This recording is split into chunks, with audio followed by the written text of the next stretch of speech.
questions, but instead of everybody kind of wiggling around, I was going to ask the three gentlemen if they'd come up so we can all kind of address. Come on up. And that way we don't have to wiggle around because we're all kind of scattered. It was three excellent presentations. I'm sure there are several, perhaps many, very good questions. So I open the floor. Yeah, John.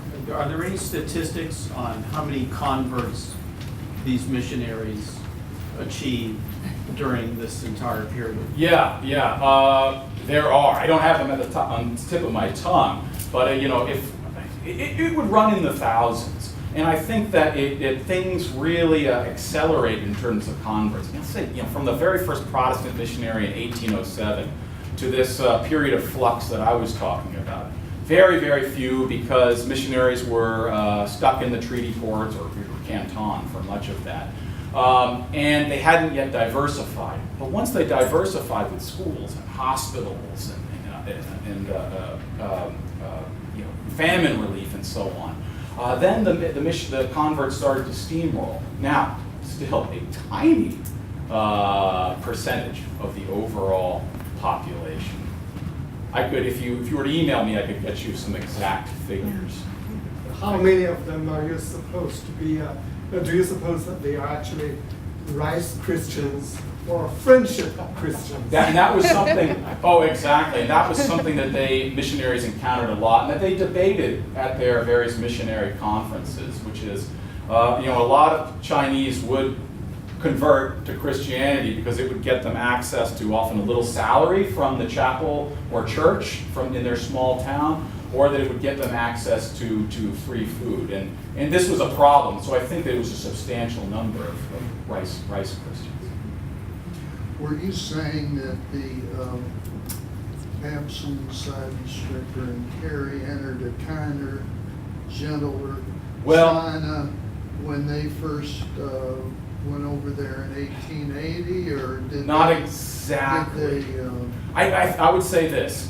I mean, with the Boxer uprising still coming, and then the after World War I, the protests surrounding World War I. So there was anti-foreign movements yet to come. However, I would say that they didn't face a kinder, gentler China, but they did enter into a missionary enterprise that was more flexible and adaptable to handling the still hostile China. There's some questions in the back. Yes. Yeah, this lady right here. You. It's you. First of all, thank you. And I have a question. The children's book title. The title of the children's book. Oh, the children might be. Yeah, it's The Man Who Changed China, the story of Sun Yat-sen. Of the man. I can show you the copy. Okay. There were some questions. Yeah. I have a question for Dr. Yap. I was wondering, based on your description of the three themes that you described Pearl Buck having in her writings, would you say that in a way she was extending her parents' mission, but in a comparative literature sense, that rather than bringing Christianity to China, she was bringing the culture of China to the United States as sort of a reverse missionary, bringing what they had to us. Yes, that's a good point. Yes, I agree with you. Yeah, actually, Pearl Buck was, in a certain sense, she was struggling with her father. Her father was trying to, as a missionary, he tried to convert more Chinese into Christianity. Right? But actually, Pearl Buck didn't agree to that point. She wanted to do in the opposite direction, to bring Chinese culture better known to Americans, to Westerners. Okay, that's why she also did a lot of like translation, right? Okay, All Men Are Brothers is also a translation of one of the classics in Chinese literature to the Western readership. Yeah, and her father translated the Bible into Chinese, right? So it is kind of, in a certain sense, maybe a kind of counterbalance, right, on the part of the father and the daughter. Yeah. Was she Christian? Who? That's complicated. I have a question for Dr. Yao. you mentioned the Pearl Buck's father translated the Bible into Chinese, and I understand that's actually the first translation, but it didn't survive. It was not printed, but he used it for his preachings. But I read only a little bit of the translation. I came across some very small fragment of the translation. In your research, have you discovered more of the translation? You mean her father's one? Yes, her father's translation It's a bit, of the Bible. Yeah, I haven't. How about you? I mean, it's one of many translations of the Bible. No, I've never come across her father's translation. I'm not surprised that he did one, though, because he seemed to do everything his own way. Yeah. Don't Yeah. you believe that I- we have it? I was We gonna have say, it. we have, it, All at the right. exhibit was the Bible that we found at Davis and Elkins College. We've had some folks look at it. It is a book of the New Testament, and each sheet has Chinese, and then one sheet for notes. And we're still trying to kind of figure out for sure whether it was the work done by the committee, but her father's penmanship has been identified. Whether it was the work of the committee or his own work on the Bible, which he kind of went rogue a little bit and did his translation as well. But it was on exhibit This last is night. in Yeah. the exhibit that's downtown Yeah. right now in the Rockefeller Gallery. So it's part of West Virginia's. Well, this is part of. Part of ours. Oh, that's part of yours. Part of Okay. ours, All yeah. right. Oh, great. But we're collaborating with WVU to get it digitized. They've been very generous, and as soon as it's done with the exhibit, it's going to go through a digitization. And as soon as we figure out how to manipulate it's very fragile. And We will provide access to it. yes, absolutely. And but it was one of several items kind of unearthed at Davis and Elkins College. Yeah. For Professor Garden, I was just wondering about Pearl Buck's. Seems like, well, a history or historical novel of the last Empress of China and the sort of end of the Ming Dynasty. And I was just wondering how that was received, let's say in China, and playing into what Sun Yat-sen was Right, that's a source I haven't looked at. doing with the What- nationalist movement. What's the name of the novel? It was the last Empress of China. I just read it.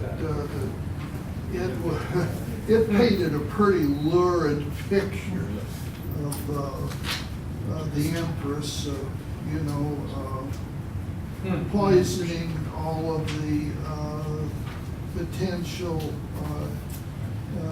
dowagers and That was- successors to the dynasty, Right. and spending money crazily, on palaces rather than building up the army for defenses against the invading armies, which there were a lot of. Do you know when the book was published?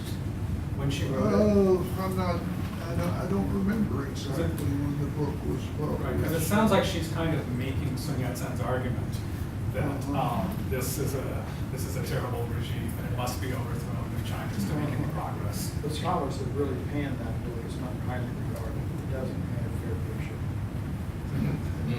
We've had some questions in the back. I'd like to this one. Yes, could you comment on the Jesuit missionaries in China? Well, I'm not an authority on the Jesuit. I might even defer to my colleague here. Because I focus almost entirely on American missionaries in China. I've read some of the Jonathan Spence stuff on like, say, the Jesuits, so I've enjoyed reading of it. But no, I don't have anything new or my own research to share on the Jesuits, other than, their strategy was their strategy of preaching to the highest level of Chinese, such as royalty and literati, in the hopes that if they could influence that group, Christianity would trickle down. a lot of American missionaries, not all of them, agreed with that strategy, and so they would, in undertaking translations and so on, they would write in a high language and then try to insinuate their works into the offices and homes of important people in China with that thinking in mind that, again, that the leaders of China would set the trend for the rest of the country. Of course, there was other missionaries who fiercely debated that point and said, no, we've got to go grassroots and we've got to go to the villages and make sure Christianity appeals to the common farmer. There was just one more back here, please. Sir? Yeah, you? Is it possible that the missionaries' sense of globalism, of taking over, having a vision of Christianizing China, is one precursor to the emphasis on globalism in the United States and in China today? That is a bold theory, which I actually agree with. Like, one of the reasons I think, we sort of noticed that between, communism in 1949 and then things really changed with Mao's death in '76. With what speed and alacrity the Chinese adapted and became a global power. How could it happen so fast that you can go from communism and a closed-off country that's not really welcoming new ideas to becoming a global power, economic and cultural power within just a few years is remarkable. One possibility is that all that stuff that American missionaries, but of course also Europeans and so on, were sharing in the first decades of the 20th century, all those universities, that a certain amount of globalization had already happened, and that by the time we get to the 1970s, those ideas were still there. The institutions had gone under communist rule, but they were still there, and they were still teaching the math and sciences, and for that matter, people who had lived in the pre-World War II period, many of them were still alive. So the transition from communism to being a global power, perhaps the missionary influence can explain some of that mystery. Yeah, go ahead. Just a wee comment about the Jesuits. That came into China in the late 16th century. And what they began to do is they suddenly realized that the way they were going to be able to get to the Chinese was to begin to dress like the Chinese. And some of them even shaved their heads. And to many Chinese, they would confuse it. Well, maybe these are Daibisha, big-nosed Buddhists and so forth. But they became very good Confucian scholars to the point that they were actually allowed into the Confucian Scholar Academies. I mean, they were that intellectually skilled. But over time, they sort of fell to the throes of Chinese nationalism. And then they were disbanded in the 18th century, the Jesuits. And so by the time the Western missionaries came in after the Opium Wars, the Jesuits were still sort of floundering and so forth. But if you go into Western China, Yunnan, Shanghai, things like that, you'll find that there's a very heavy presence of Roman Catholic Chinese in their colonies that really owe their existence to the Jesuits, because they really dug very deep roots in a way that the other Protestant missionaries weren't capable of doing for a very long time. We're coming up to time. Do we have time for one quick question? Anybody? Yeah, please.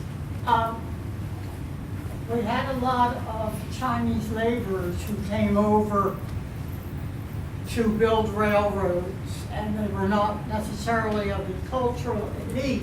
I'm wondering, are there any comparative writers in China who came to the West and took their ideas back to China? I'm sure there are. As Westerners, we don't always know that literature.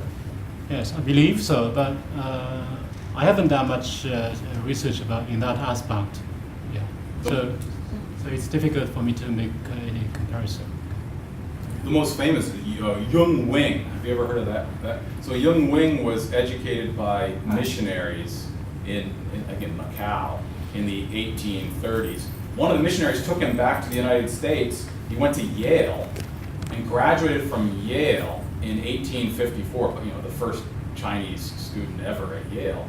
And he sort of dropped a lot of his Christianity, but he picked up Western Civ, and he decided that Western civilization, modern thinking, science and technology, would be the salvation of China, that it would save it from its perils after the Opium Wars. And he developed a mission, what he called a student education mission, Chinese education mission, where he took about 50 Chinese students every year to the United States to train them. So this was in the 1870s and 1880s, to train them. And a lot of them stayed and went to good colleges. Some went to Harvard and Yale. They went as little kids, usually 12-year-olds. But they went to high school, they had homestays, they lived with American families, and then they often went to American colleges, and then they went back to China, and some of them became leaders in the early 20th century, the railroad builders and so on. There's also a figure named Charlie Sung, who was actually the father of Sung Mei-ling and Sung Ching. And I think he had come to the U.S. as a stowaway or something, and so he was down in the American South, received an education down there, and also converted to Christianity. For a while, he was going to be a missionary in China, but in the end, he kind of moved towards being a comprador capitalist, so somebody making business ties between Chinese and especially American companies. And did he support? So he supported Sun Yat-sen, sort of. Yes, with although money? he got upset with him for other reasons. Oh, okay. Pertaining to his wife. Can I ask one more question? One more and then we'll have to wrap it up, Okay. okay?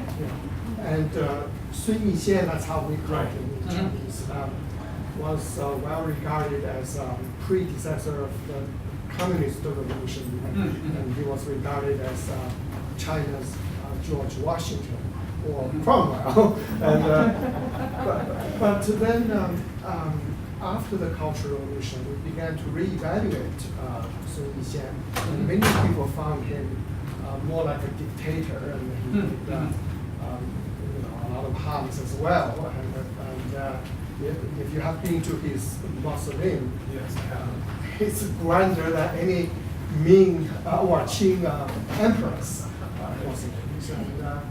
And I wonder if you have some comments on the negative side. Well, of this. as far as like the mausoleum itself is concerned, I believe that that Buck points out how, whenever writing summary, she points out how grand it was. It was really Chiang Kai-shek's idea Yes. to build such a thing. As far as my understanding was that more in the 1980s, the Chinese government began to view Sun positively, but in a different light, to emphasize different aspects of his writings than they had before. And part of that was the idea of rapid industrialization, especially a book he had called The International Development of China. All right, I'm going to have to cut it off. People have to get to their sessions. Please thank everybody.